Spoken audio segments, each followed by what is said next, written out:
ఒకసారి వర్జినిటీ కోల్పోయిన తర్వాత మళ్ళీ రీవర్జిన్ అవ్వచ్చా, అలా అయ్యే ఛాన్సెస్ ఉన్నాయా, ఈరోజు మనం ఈ వీడియోలో తెలుసుకుందాం.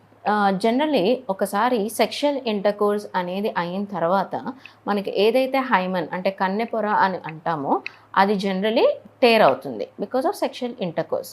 సెక్షువల్ ఇంటర్కోర్స్ వల్లనే కాదు, ఇంకా చాలా వల్ల కూడా ఈ హైమన్ అనేది టేర్ అయ్యే అవకాశాలు ఉంటాయి. సో ఏంటవి, ఎక్సెసివ్గా సైక్లింగ్ చేసిన, కొంతమందికి ఆల్రెడీ హైమన్ చాలా ఎలాస్టిసిటీ ఎక్కువ ఉండడం వల్ల వదులుగా ఉంటుంది. సో వాళ్ళల్లో ఏంటంటే సెక్షువల్ ఇంటర్కోర్స్ చేయకపోయినా సరే అది చాలా లూజ్గా ఉన్నట్టు ఉంటుంది. సో ఇవి కొన్ని కాజెస్. కొన్ని కల్చరల్ ఆస్పెక్ట్స్గా ఏంటంటే ఫస్ట్ నైట్ అప్పుడు బ్లీడింగ్ అనేది అవ్వాలి, ఫస్ట్ టైం ఇలా సెక్స్ చేసుకున్నప్పుడు అనే దీంతో మా దగ్గరికి చాలామంది వస్తుంటారు. మాకు ఆల్రెడీ ఇలా సెక్షువల్ ఇంటర్కోర్స్ అయ్యింది, ఇప్పుడు మ్యారేజ్ ఫిక్స్ అవుతుంది, సో నాకు మళ్ళీ వర్జిన్గా అవ్వాలి అని చెప్పి. సో ఎస్, అలా చేయొచ్చు. ఎలా అంటే ఏదైతే కన్నెపొర ఉందో, ఆ హైమన్ ఉందో దాన్ని మేము రిపేర్ చేస్తామన్నమాట. ఈ ప్రాసెస్నే హైమనోప్లాస్టీ అని అంటాం.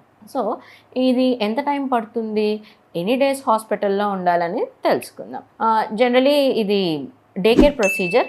వస్తారు, వితిన్ 20 minutesలో ఈ ప్రాసెస్ అయిపోతుంది.